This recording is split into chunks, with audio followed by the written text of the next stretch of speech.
بسم اللہ الرحمن الرحیم۔ السلام علیکم ورحمۃ اللہ وبرکاتہ۔ عادات طیبہ صلی اللہ علیہ وآلہ وسلم۔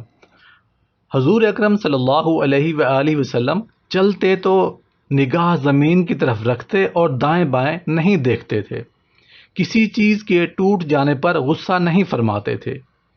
رات کے وقت کسی کے گھر جاتے تو ایسی آواز سے سلام کرتے کہ جاگنے والا سن لیتا اور سونے والا نہ جاگتا۔ سبحان اللہ۔ اگر ناراضگی کا اظہار فرماتے تو چہرہ مبارک دوسری طرف پھیر لیتے۔ خاص مہمانوں کی مہمان نوازی بنفس نفیس کرتے تھے۔ سبحان اللہ۔ کسی کے گھر تشریف لے جاتے تو دروازے کے سامنے نہ کھڑے ہوتے، دائیں یا بائیں کھڑے ہوتے۔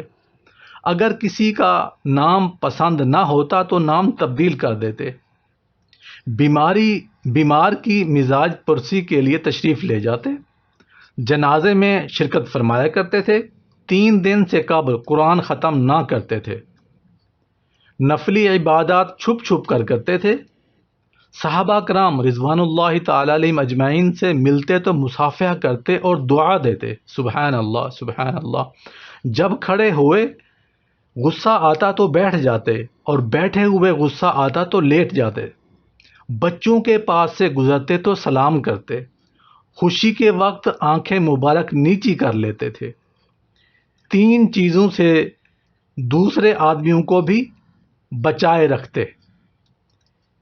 کسی کی مذمت نہ فرماتے، کسی کو آر نہ دلاتے، کسی کا عیب تلاش نہ کرتے تھے۔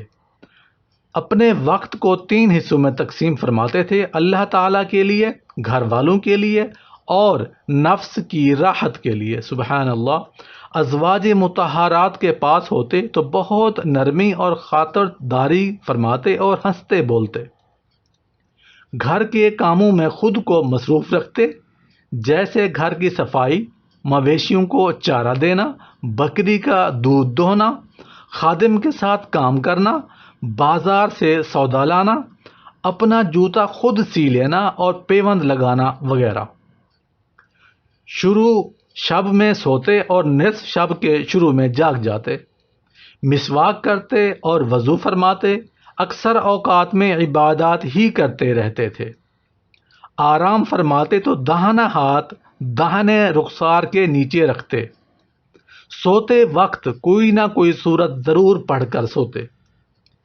کبھی چت لیٹتے اور پاؤں پر پاؤں رکھ کر آرام فرماتے۔ عشاء سے پہلے کبھی نہیں سوتے تھے۔ سونے سے پہلے وضو فرمایا کرتے تھے۔ رات کو سوتے وقت سرما لگاتے تھے۔ سبحان اللہ، سبحان اللہ۔ میرے دوستوں، بھائیوں، بزرگوں، عادات طیبہ صلی اللہ علیہ وآلہ وسلم میں نے آپ کے ساتھ شیئر کی ہیں۔ آپ نے ثواب کی نیت سے اپنے دوستوں کے ساتھ اس ویڈیو کو ضرور شیئر کرنا ہے۔ Thanks for watching.